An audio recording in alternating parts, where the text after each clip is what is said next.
Ladies and gentlemen, welcome to another edition of the Rico Report. Listen, we're going to talk about Stefon Diggs, but I promise you it ain't going to be long. We're just going to nip it in the bud quick and in a hurry. But listen, we got more things to talk about. The Steelers game is still on my mind and things beyond. Join me. It's the Buffalo Fanatics, the Rico Report. See you in just a second.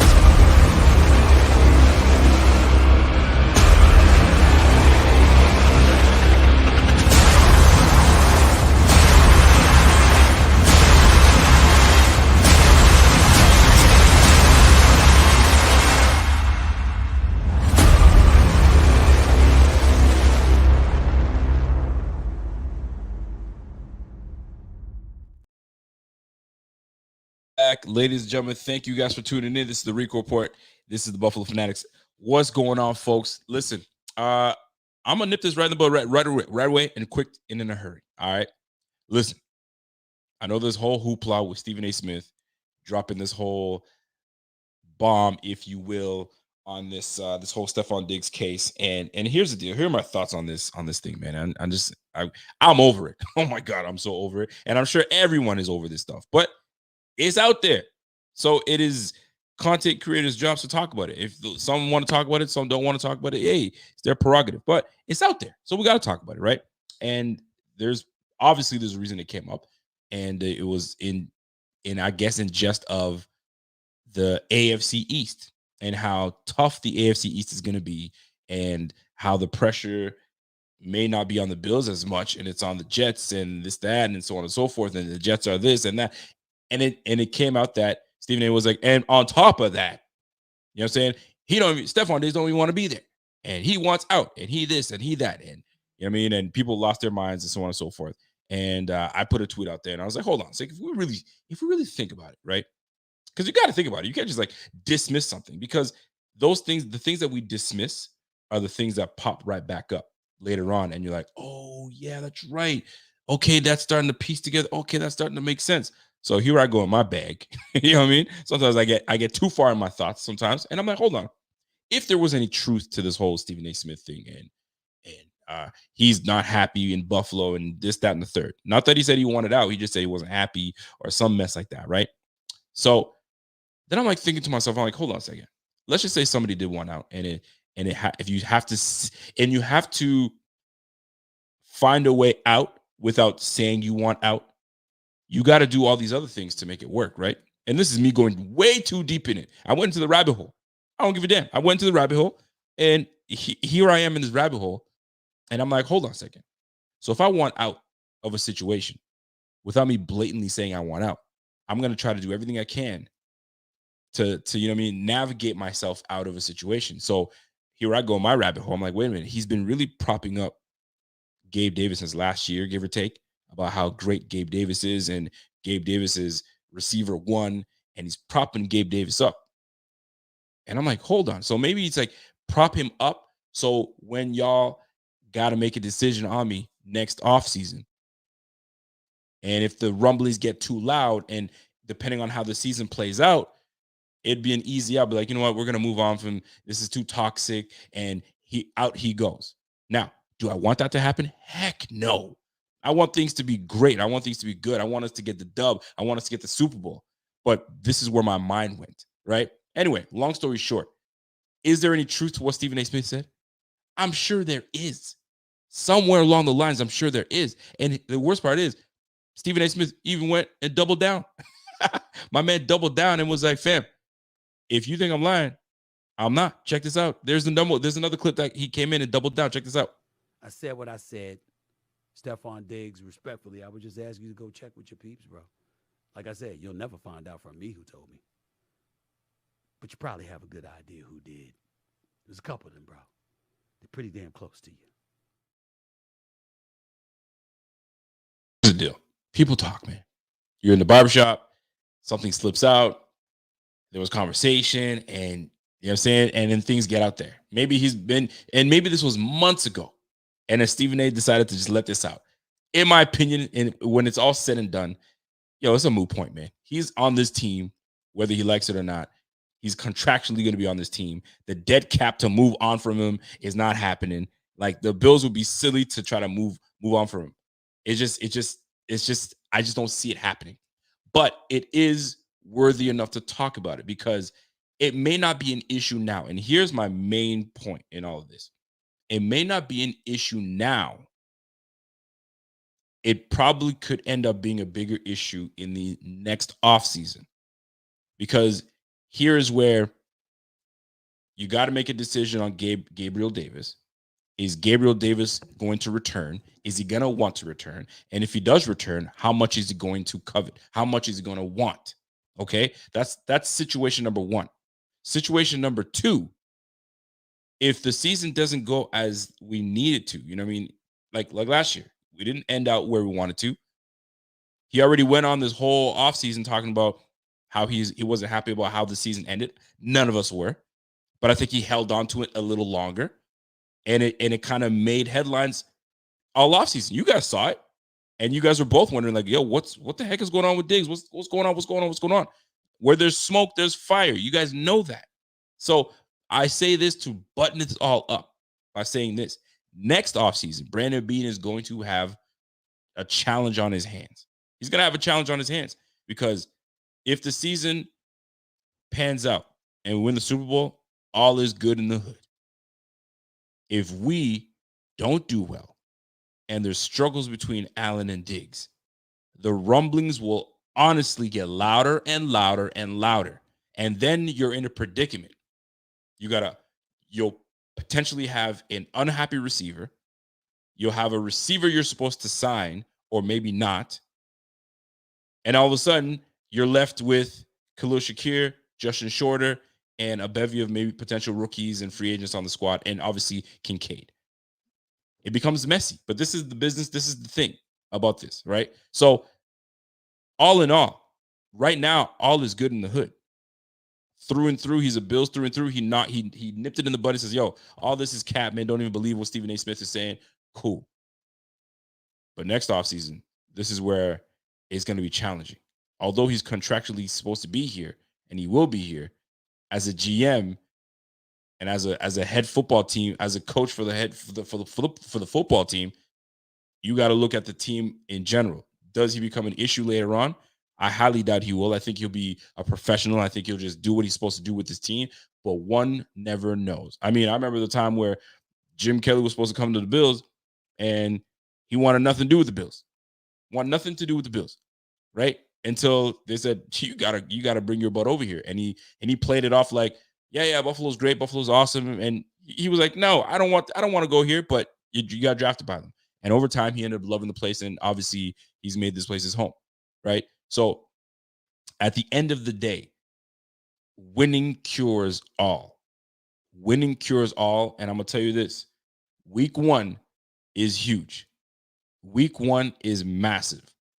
And not because we're playing, you know what I mean, the Jets, but my goodness, if you want to be able to win that divisional game, and it's a big one, everybody's going to be watching. And furthermore, if things chemistry-wise don't work out and it's not the way it is, and you got Stefon Diggs with 2 receptions for 14 yards, you best believe, bro, this thing is going to get nasty. So I hope they clean things up. Chemistry-wise, I hope they clean things up on the football field, because we saw what was going on with the first team against the Steelers. Let's put it all to bed. Let's get back on track, and let's go. But is there any truth to what Stephen A. Smith is saying and all that stuff? I'm sure there is.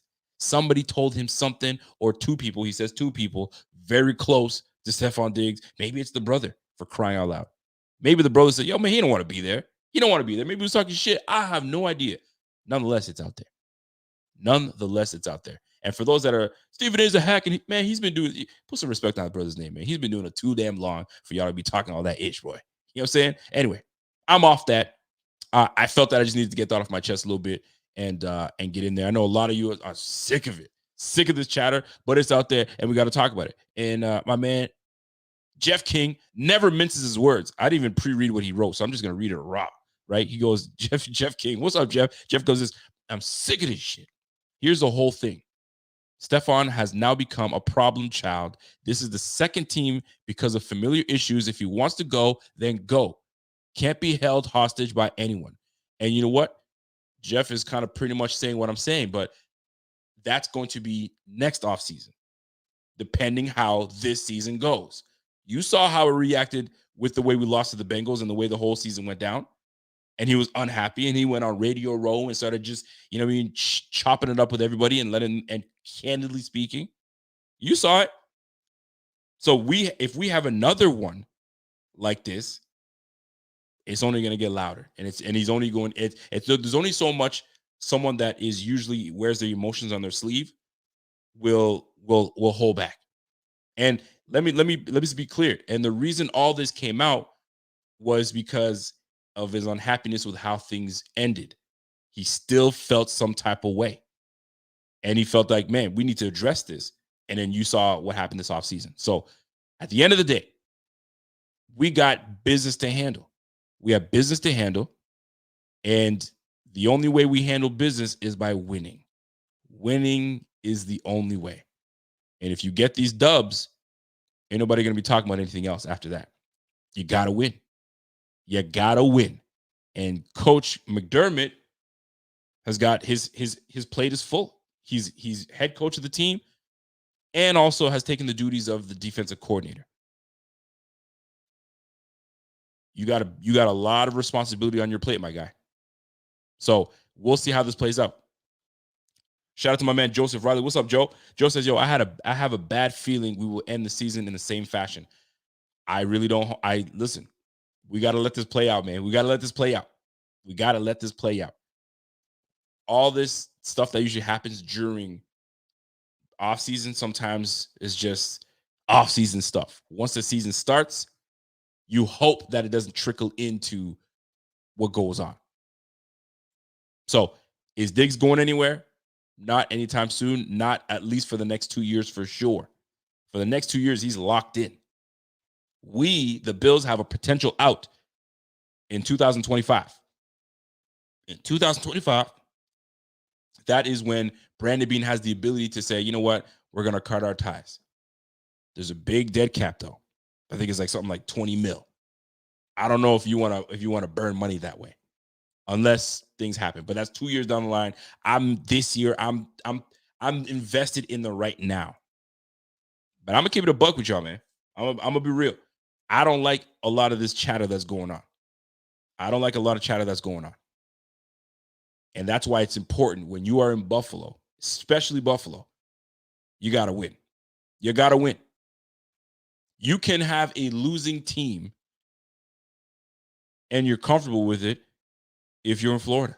Like if you were a part of the Jacksonville Jaguars a few years ago when they weren't competitive, at least you had the sunny weather and you were in Florida. It's all good. You're on a losing team, my money, tax-free state, all that good stuff. But when you're in Buffalo, a small state, you know what I'm saying, a small city, small market team, and on top of that, you know what I'm saying, you don't get what you're not where you're supposed to be, the rumblings become louder. It's the facts, man. It's just what it is, man. It's just what it is, man. It's just that's the way the cookie crumbles, unfortunately. So how do we solve this? Win games. What's up, Matt? Matt comes in and says, yo, Diggs isn't going anywhere. I'm waiting to see how much more aggressive our defense is, hopefully, and corners don't play in Australia every down. I like that. I really do like that. Salute to John K, excuse me. He says, Dave, he played for Donald Trump's New Jersey Generals team after. You're talking about you're talking about Jim Kelly. I got you. All right. So Stefon Diggs, moving on from Stefon Diggs. Love the dude. That's my guy. I love everything about Stefon Diggs. The guy's he's in it to win it, but he needs everybody with him. And I think that's the message that he was trying to send all offseason. I'm in it to win it, man, but I need everybody on board with me. Like, let's get to it. I remember it vividly, man, when DeMar Hamlin went down, Stefon Diggs was the one galvanizing everybody to, like, let's get ready to play. Let's go. Like, he was locked in and trying to play. Meanwhile, a lot of things was happening. And I guess adrenaline was like, hey, let's go. Like, injuries happen. Let's go. Let's get going. Meanwhile, like, man's is down. And it took a minute for everybody to say, whoa, let's just cancel it. And then You know, so everything subsided. By then, everybody calmed down and started to realize, okay, this is way more serious. But I remember he was locked in. Let's go. He was catching footballs and getting ready to get back on field. Diggs is that dude. So I hope everybody is matching his energy come this season, come week 1 against the freaking Jets. I'm telling you that right now. You know what I mean? So that being said, let's move on to the next topic because I'm off of that. Love Stephen A. Smith. That's my guy and all that stuff. Has he been wrong in the past? Absolutely. Has he nailed a lot of things? Absolutely. Is there any truth to what he said? I'm sure there is. I'm sure there is. And I'll tell you this right now, too. Athletes lie. You know what I mean? Athletes lie. They lie all the time. What do you want Stefon Diggs to say? I'm not happy. He's right. Nah, he's going to say, I'm good. I'm straight. Moot point. You're never going to get the truth out of that. You know what I'm saying? So that's it. Let's move on to the next one because I'm done with that. I just want to just address it and be done. And let's move on to the next ones. Are we over the Steelers game? Are we over it? Because I have a clip that I want to play for you guys. It's about 3 minutes long. And I hope I can kind of capture what I want to show y'all in this clip. And it bothered me because I was wondering what the hell happened. And it was when the Pittsburgh Steelers went up 14-0 with a strike to Pat Freiermuth. Kenny Pickett hit him down the line on a rope. Bop. Touchdown. 14-0. I was like, man, that stuff happened way too quick. That developed way too quickly and smoothly for the Pittsburgh Steelers. How in the heck did that happen? And I'm looking at the culprits, and the culprit looked like it was either Matt Milano or it was Dotson. So who was in the wrong? And I'm looking at this game all over again, and I'm like, Matt Milano, like the whole squad did not play well, Milano included. He wasn't great in that game, and that's all pro Milano. So him playing not great, it's like it stands out because you're that dude on the squad, right? And I'm like, golly, what happened? So check this out and take a look at it and let me know what your thoughts are. It's about 3 minutes long.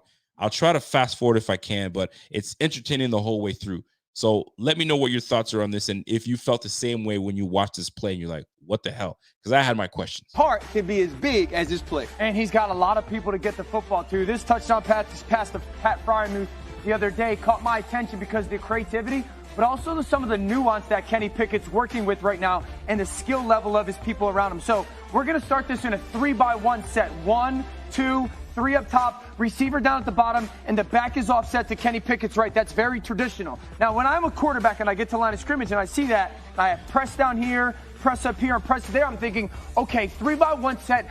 I think that I've got single high safety man-to-man coverage, but there's 2 things, RC, that stand out for me as a quarterback that kind of give me a little bit of tell. Go ahead. What the problem is this, though, what they're trying to do is play basically what's a match zone. Yeah. So by playing a match zone, you want to have like bodies on top of the bodies offensively and try to get Kenny Pickett to think that you're going to be in a man, drop it to a zone, get him to throw the ball into coverage. And so when you say think you're in a man, I see the safety high down at the line of scrimmage. They're saying, okay, maybe they're going to play man coverage. 2 things that stand out to me as a quarterback.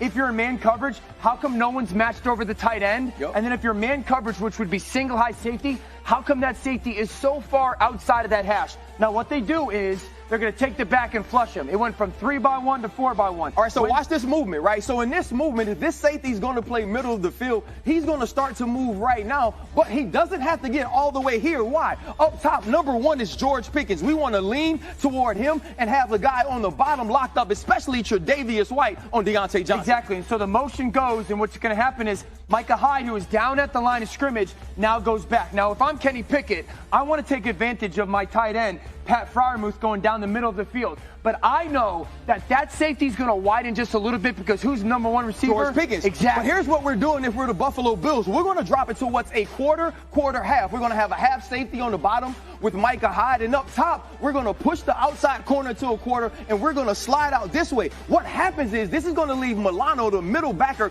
to run the middle seam with Freiermuth. And I love this, what Kenny Pickett does. When Kenny Pickett catches this football, he's actually going to stare at that safety, and pivot his shoulders and his head to straighten him up, to try to open up that middle of the field just a little bit. Pay attention to Kenny Pickett right here. As he does that, he's closed right there. And now this is my favorite part of the play. Right when Pat Freiermuth gets back past that tight end, where are his eyes? Peeking right back. Now, the thing I want here, I want Milano to make this ball get some air underneath it. So if Kenny Pickett throws it over his head, then the easy play for me to make is to get from this spot to here to make a point, to make a hit right here when the ball gets there. But he's not able to do that because of the placement of the throw by Kenny Pickett. Tight end peeking back. Kenny Pickett already letting the football out of his hands. Now, we talked about that placement, RC. I love the fact that he pins it right on his back shoulder. The helmet of the linebacker, we're always taught as quarterbacks, if I see your helmet, throw it right at it, tight end adjust. Well, listen, we heard Mina Kimes talk about it earlier in the show that Kenny Pickett needs to get better throwing in between the numbers. We've seen him move up in the pocket and make throws. We've watched him hit George Pickett as well. He's showing us that he is a complete quarterback. It's not just about the fake slide or the small hands anymore. So if you saw what I saw, and I apologize, I wanted to play that whole clip just so you guys saw, but everything was lined up the way it is. And I'm looking at okay, so Micah Hyde's on the bottom. You know what I'm saying? He's kind of showing that he's on the line just in case his run, and then bail and get back into your quarters, right? Get back into your zone. So I'm looking at both linebackers in the same area. And I was like, okay, you got Milano's in chase mode. So you're in zone. When you're in zone, it becomes a kind of a man-to-man, if you think about it, right? So when you see that man come in your zone, that is your guy. So you got Dotson was like in no man's land. He was just what was your responsibility? I'm still lost on that. And then Poyer never really came in and supported enough. And I'm like, that whole sequence, that play just threw me off. But Dotson threw me off the most. And I'm just trying to understand, because I'm like, I don't want to throw shade on Dotson, because I'm like, was it him? Or was just a bad play by Milano, bad adjustment, bad timing, just everything, and a very good ball by Pickett. Pickett just threw that was just a nasty ball. He threw a nice ball, but golly, that bugged me, because you got two guys essentially in the same zone, in the same area, and you allow this to happen. And then once that happened, guess what? We didn't see Dotson again. We saw AJ Klein come in. So somebody got chewed out, and obviously it was Dotson, because Dotson, if you look at it, he just looked lost. There's no one in front of him. So if you got no one in front of you, who are you covering? If I'm coach, I'm chewing his ass out. What are you doing? What are you looking for? Are you lost? Like, come on, my guy. I'm looking at this, and I don't want to throw shade on these players, because listen, their families watch them. You know what I'm saying? They got moms, they got dads. Like, I'm not trying to trash you, because that's your livelihood. But like, I'm watching this and I'm like, come on, fam. Like, you're covering nothing. So get deep. If there's nothing in front of you, you know the quarterback's not going to dump it down. Dump it to who? Get deep. You sitting here in no man's land, fam. Golly, that just irritated me. It irritated me. And then it just threw me off the whole game. You know what I'm saying? And that's just me talking about the defense. I didn't even get into the offense. And by the way, shout out to the chat right now. I see you guys bumping. Shout out to my man Joe Miller's in the building. What's up, Joe? What's up, Brian Bowers? I see you, bro. Joseph Riley's in the building. I see everybody's in the building right now. So check this out, folks. I'm perturbed, man, because this is supposed to be a better coach team. This is supposed to be a team that is disciplined, to the point where today, back in the day,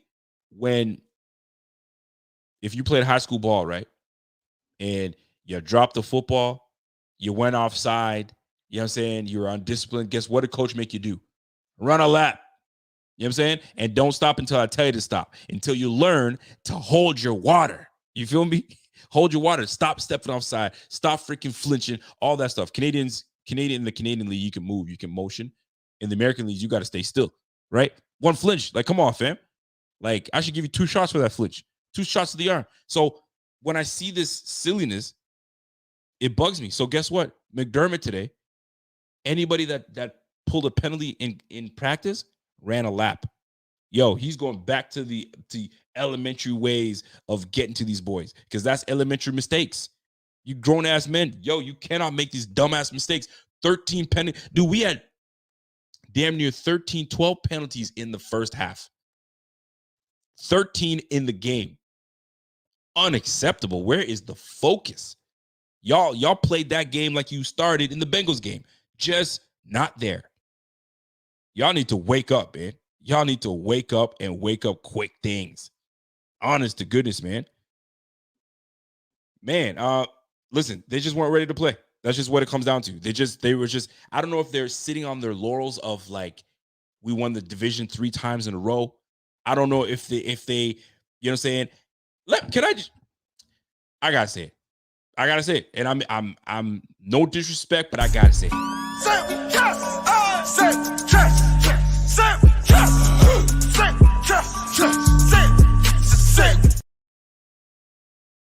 With my chest, man.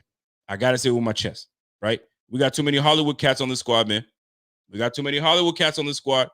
I need my guys to settle down and buckle down. Settle down and buckle down. My quarterback's on Madden. I love it.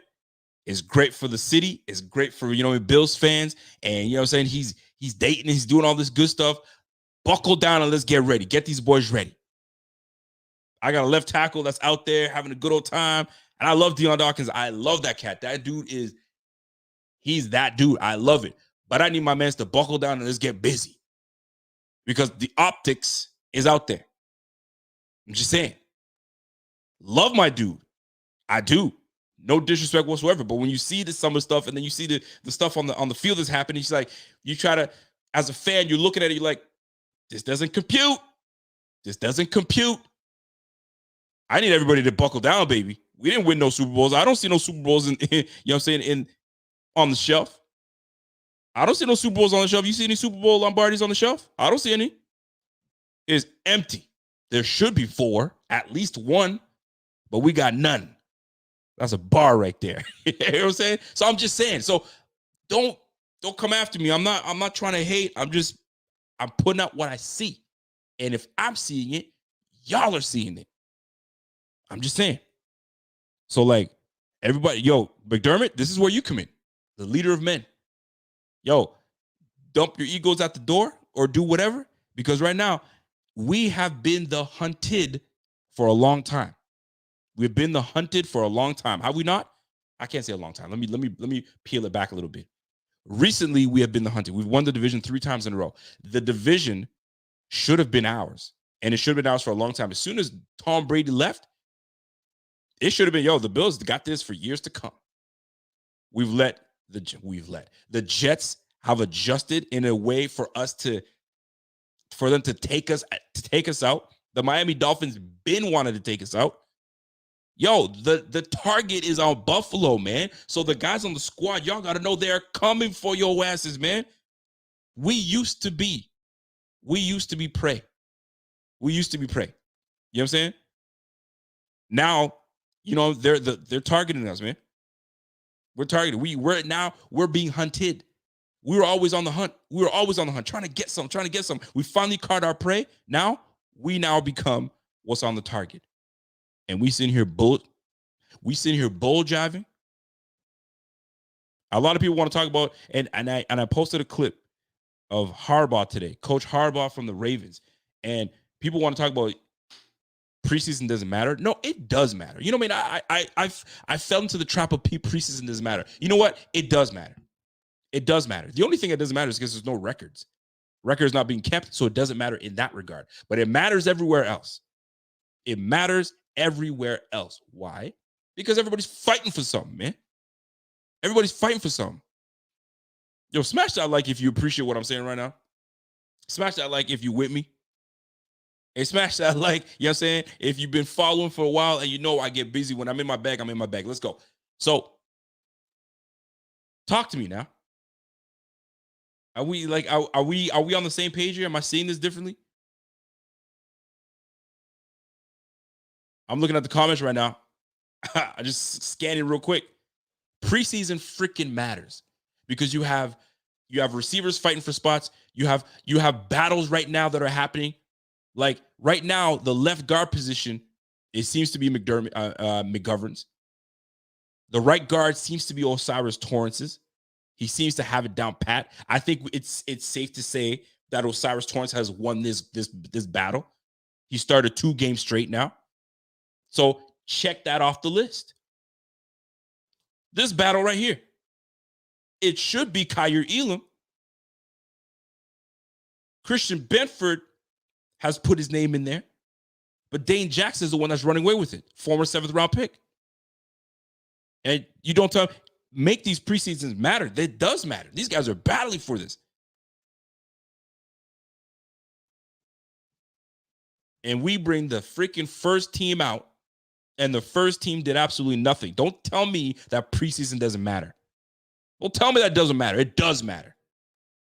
Because when you looked at the first team offense and you saw absolutely nothing happen, I know it's not game planned. I know. Which makes it even worse because when it's not game planned, now it's just based on execution. I have to be better than you. I'm not scheming anything. We didn't game plan for you, but I got to run my route. I got to run my route to so crisp and so efficient that it doesn't matter what you bring in front of me. So preseason does matter. I just flipped the script on me because I used to say it doesn't matter. I used to follow the trend. It doesn't matter. It's all good, man. They didn't put any points up. It don't matter. We lost 21-0. It doesn't matter. No, it does matter because when I saw the first team go up there, I was like, who the F is this? What team is this? I don't remember this team. Didn't y'all feel that same way? Because that's exactly how I felt. I was like, oh, hell no. First team didn't do shit. Second team didn't do shit. And I mean, it took a couple penalties and a couple things to happen for us to put something on the board. And look at this mess. This mess right here. Golly. Here's the funny part. We put this graph. Shout out to my man Bobby. We put this graphic together. And the graphic, for those that are listening on podcast form, is Tyrell Dotson, Terrell Bernard, and Balin Spector. We didn't think AJ Klein would be part of this freaking mix. But guess what? He is.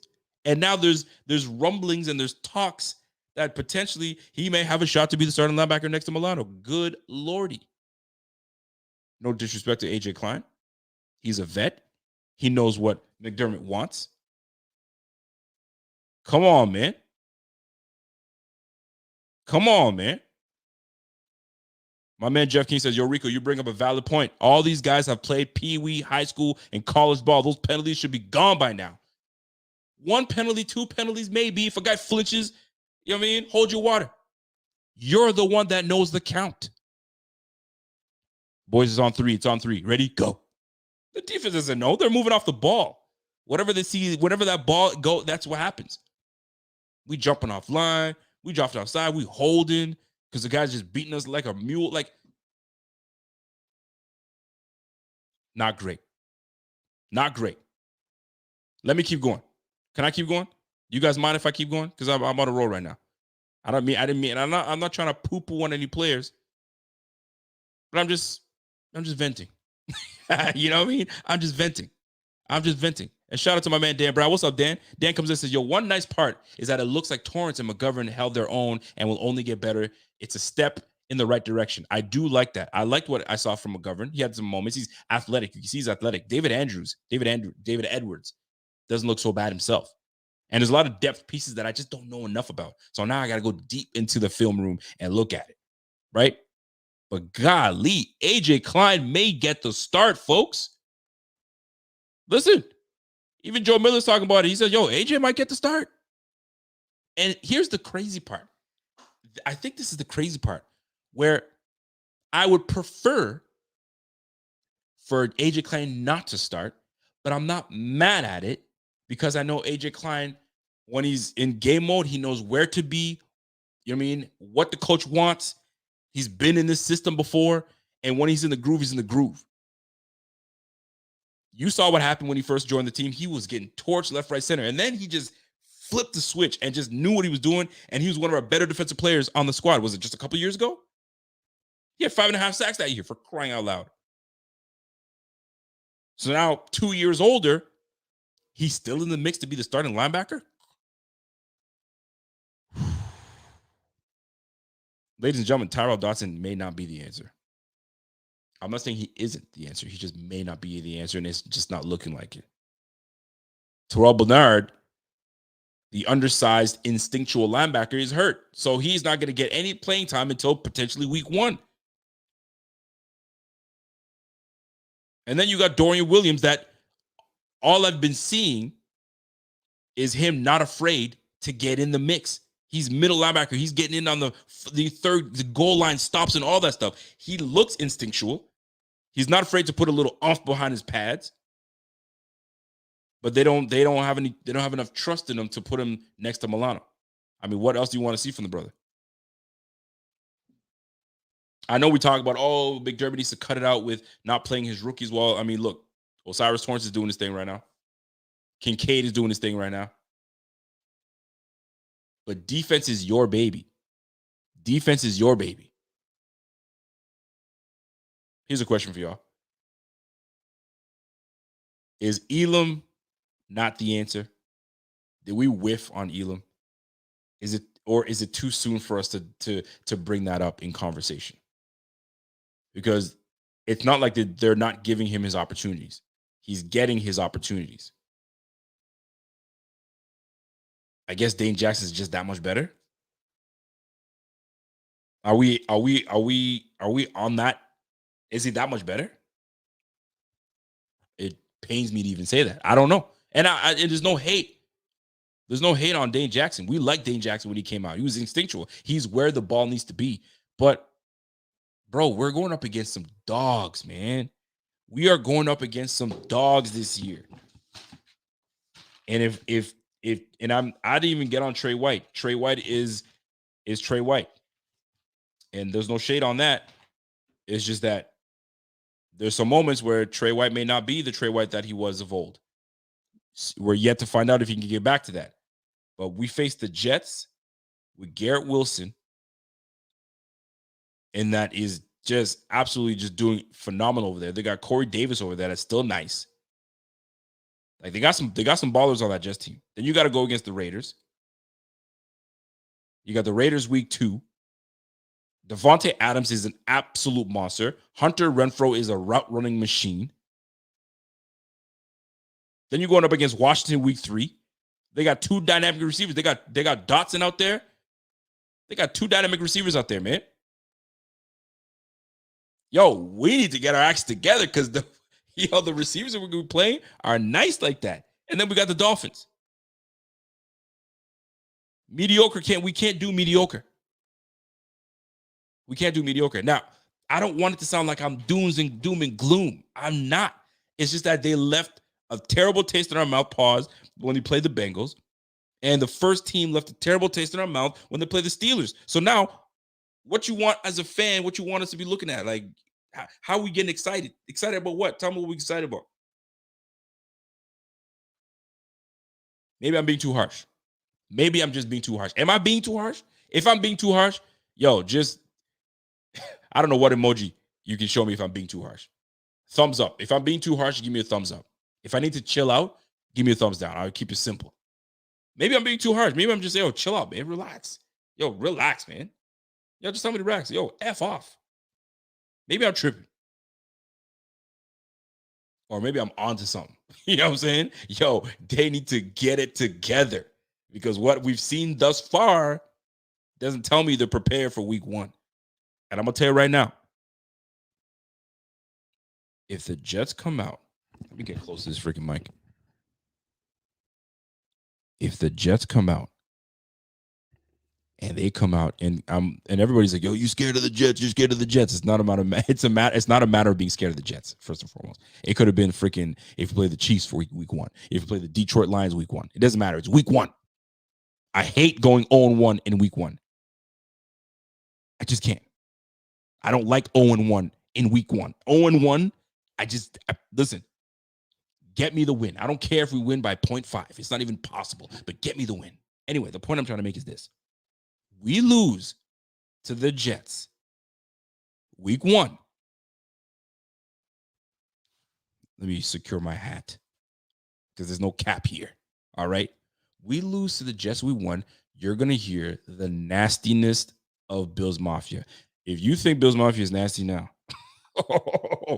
wait until week 1. And if we don't play to what we're supposed to play to, because I'm not from Buffalo.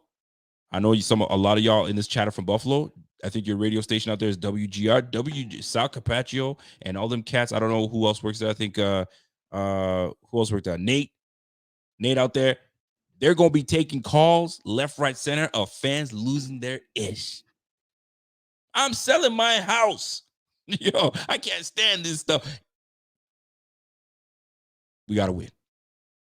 We got to win. I'm not overreacting. You know what I'm saying? I'm not overreacting. I think a lot of us may feel this way. And for those that are saying, yo, chill out, man. It ain't that serious, bro. Yo, our window's open for a long time. Is it? Obviously, it's always going to be open with Josh Allen. But right now, the window has a screen. You know what I'm saying? There's a screen. Before, when things were legit and everything, yo, that window was wide open. I could stick my head out there. And you know what I'm saying? Hello, neighbor. I can do all that stuff. I can still say hello, neighbor, but I can't stick my head out there because the screen is right there. That's what it feels like.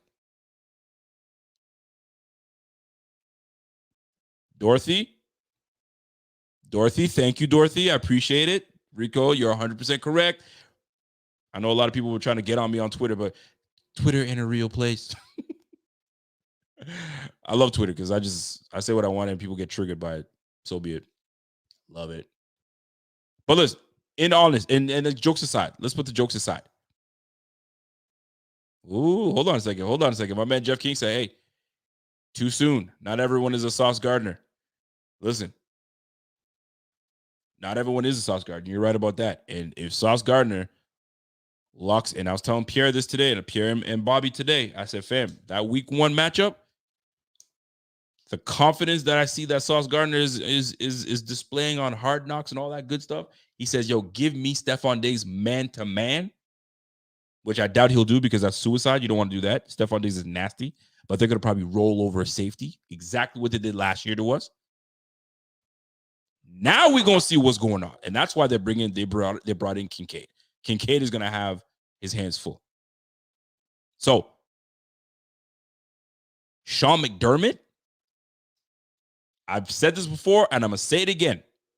And don't make it seem like, oh, Rico, you're just saying this now. Because if you guys have been listening to me for a long time, I've been saying this. I've been saying that he ain't on the hot seat, but the damn seat is in the room.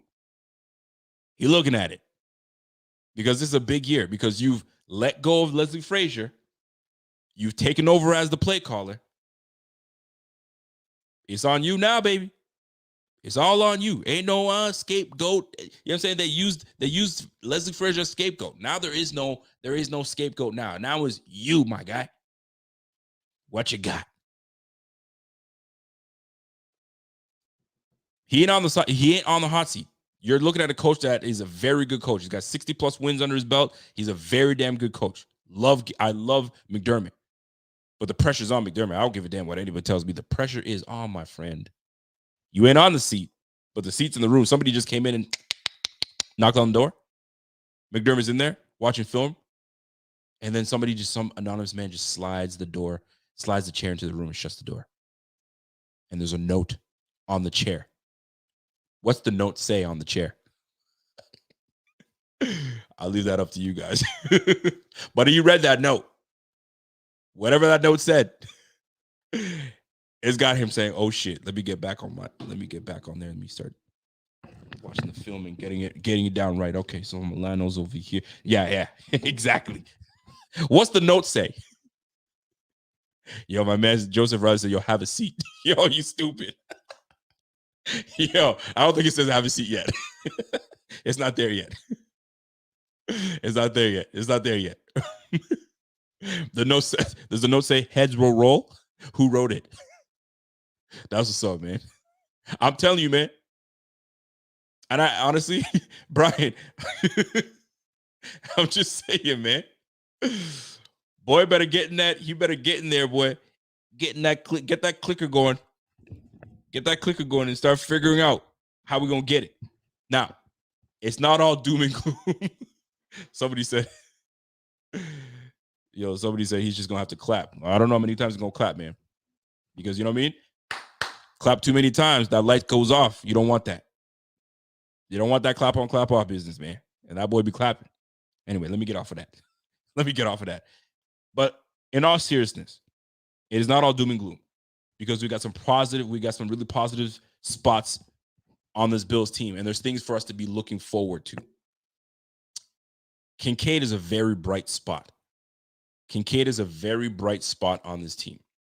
And I think the Kincaid coming onto the squad is going to open a lot of things up.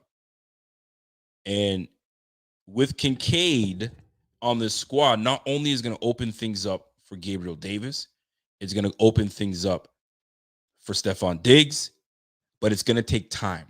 It's going to take chemistry. It's going to take for them to start connecting. It might be a game where it's the Kincaid game, where it isn't. Stefon Diggs is not involved, and Stefon Diggs, there's going to be a game where you are not involved. I don't want to hear a peep from you, because not only are you a captain on this team, but they watching your ass because of all the antics that you pulled all offseason. They are absolutely watching you. So there will be a game where it is the Kincaid game. I don't know where it's going to come from, but there will be a game where we're going to say he's arrived. He's that guy. But here's the blessing in all of this. When that game does arrive, it puts the whole league on notice. Now you got a really game plan. So once we get to that point, this is where you will see the Diggs and the Gabriel Davis and the James Cook. And that's when you'll see Ken Dorsey for coach of the year, or he's going to be offensive coordinator or a head coach somewhere. You're going to start to hear those talks. But it all starts week one. It all starts week one. Although I feel that we will lose this game, I would love to be pleasantly surprised with a dub. I really would. I hate the NFL for making the Bills go head-to-head with the Jets week one. F y'all. Y'all should have gave us, like, you know what I'm saying, a team that we get the big dogs. Just let us get our toes wet with a dub. You know what I mean? Against a formidable foe. You know what I mean? You could have gave us. You could have gave us what? Who's give us? I don't want to say the Falcons, because the Falcons look pretty all right. I mean, you could have gave us the Patriots. I don't know. Even the Patriots, I think, are going to be all right. I got to watch my time here, folks. If you guys are enjoying this show, by the way, smash that like. Y'all could have gave us the Bears. And even the Bears. I'm kind of like, all right, the Bears are doing something, man. But listen, and we gotta give credit to where credit is due, though. Let's be real. The Pittsburgh Steelers are not a joke. We went against a good damn team. We went against a good team in the freaking in the Pittsburgh Steelers. And let me keep it a buck here, right? The last time we played the Pittsburgh Steelers, if my memory serves me correct, we absolutely thrashed them. We played them like a fiddle. And you don't think that Mike Tomlin, Coach Mike T, doesn't remember that? Oh, no, he remembers that. He remembers Gabe Davis going for 98 yards and a tutty. You know what I'm saying? And ripping that football away from Minka Fitzpatrick. Listen, he remembers all of that. So when he came in playing the Bills, like I said, preseason does matter. He came in and was like, no. We got to repay these guys, and we're gonna get after them. Here's my problem. Although I give them credit and well-deserved credit, they ran the ball well, clearly. I totally forgot, but they got Pickens, they got Deontay Johnson, and they got Allen Robinson.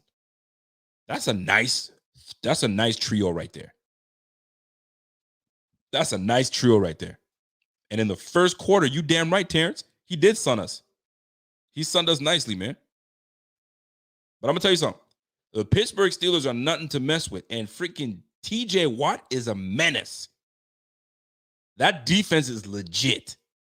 They're going to be good. They're going to be nice. It's just what it is. So we got to tip our hats to the Pittsburgh Steelers because they gave it to us.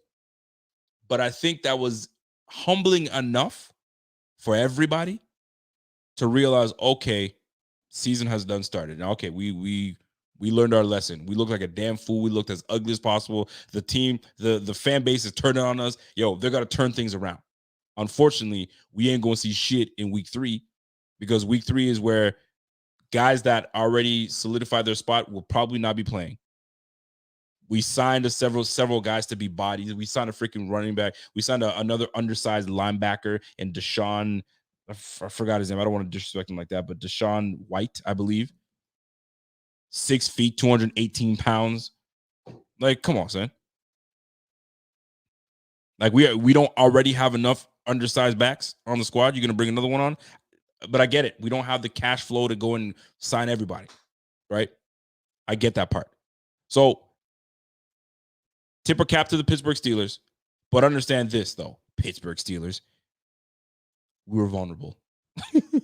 We were vulnerable. You caught us with our pants down, and that won't happen again. So, that being said, ladies and gentlemen, I gotta address the last elephant in the room, and I'm out of here because I got work tonight. The freaking O-line. I had to look away because when you looked at the O-line, none of it looked good. None of it looked good. From left tackle to right tackle. We had some moments where Josh Allen was uncomfortable. Now, I'm not going to take blame away from Allen because there were moments where the pocket was clean and Allen decided to go Wyoming Allen and just bail on the pocket. So it's a collective humbling experience for the whole squad. Because even Allen was bailing on, if you watch the game, there was one specific play where Kincaid purposely jacks up his guy hardly, releases him, and hits the flat immediately. I don't know if you guys remember this play. And then when he chucks his guy away, Deion Dawkins is there to receive and ride him out. Deion Dawkins was late. So which made the defenders, I guess, beeline to Josh Allen much easier. So Josh had to kind of step up in the pocket and wanted to hit Gabe Davis on a deep out route. But you had Kincaid wide open real quick. But he didn't take it. So a lot of those things are not on just the O-line. It's a collective, man. But here's the deal. When you have Josh Allen uncomfortable and unsure if you're going to hold your water, he feels that he's got to do what Josh Allen does and get out of the pocket and do what he does. Fair. Make him comfortable. It is the O-line's job to make him comfortable. You got to gain his trust. Deion, you got it? Cool. Spencer, do I need to give you help? Tight end? Like, that's the thing, man. When you come into the squad and you have an inexperienced lineman, you know what you do to the lineman? You give him help. You give him tight end help. So now, are we going to sit here in 12 personnel to give Spencer Brown help? We got to put freaking Kincaid on one side, and you got to put freaking Dawson Knox on the right-hand side to help out Spencer because he's a liability? Come on, man. We can't do that. We got to be able to trust you.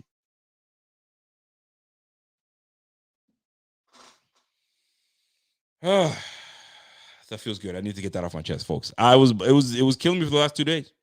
This whole Stefon Diggs thing kind of threw me for a loop now because it diverted my focus. I need to get back onto talking my shit and getting on with it. So here I am. So Osiris Torrance, I love what he's doing. Give him a year or two. Excuse me. Give him a year or two.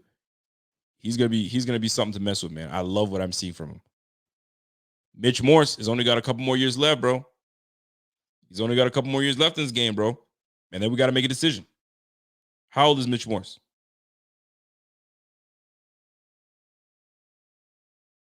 Mitch Morse is what, 31?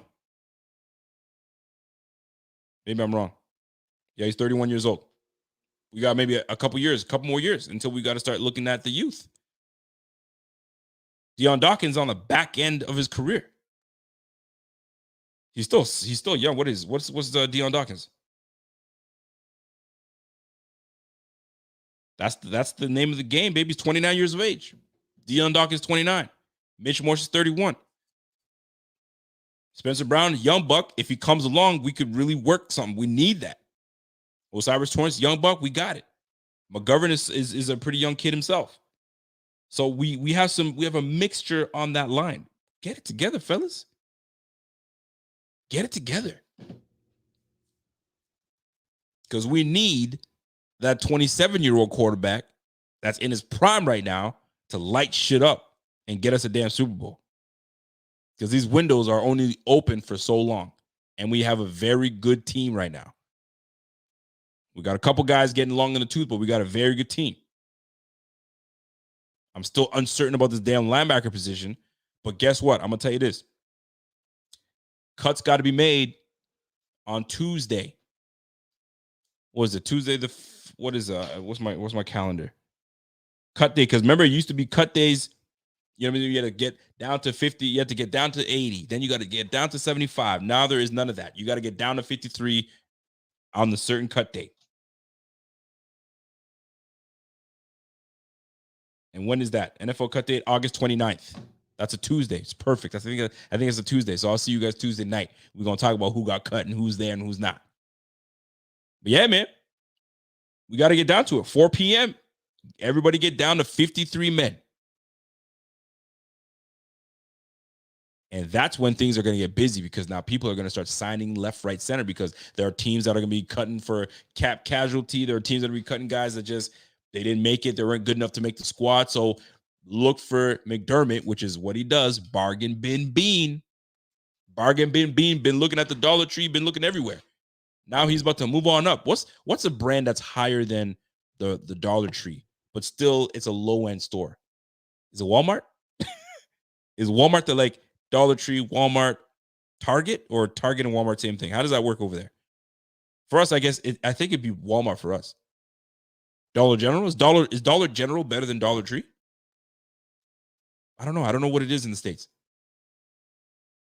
So we went from Dollar Tree to Dollar General. We're going to have no choice because we don't got no money. Shit, we might have to even hit a Walgreens. We might have to hit a Walgreens or Publix. No, maybe Publix is a grocery store. My bad. I'm getting ahead of myself. For the Canadians, we got Dollarama, and Dollarama, there's no more dollar things over there. Those are like $5 now. Now you're paying $4, $5 for stuff. Shoot, people you get nuts now, man. You got to change the name of your store. You can't call yourself Dollarama no more. Yo, Value Village though, these guys be upping their prices at Value Village. Y'all tripping. Value Village, I see y'all, man. I go in there, I see like $25 pants. I'm like, what? In what world? What are we doing here? Don't forget, I'm married to a girl that loves she loves thrift shopping. She's a thrifter. I grew up in a household. My mom used to thrift all the time, bro. Right with you, ma. Wifey's listening to me right now. She's like, that's right. She is a thrifter. So right now, we're going to have to go thrifting very shortly. We already did the Dollar Tree. We picked up the things that we needed at the Dollar Tree. Now it's Walgreens. You know what I'm saying? It's those, you know what I mean, intermediate stores. But anyway, y'all catch what I'm saying. So once the cuts happen, we will somewhat try to see what's out there to fill our team. I really do think we're not done with the linebacker position. I think we might add someone at the linebacker position. I just don't think that we're there yet. Cornerback position, it is what it is. There's going to be some interesting cuts. I'll tell you, when you look at that defensive front, somebody got to go.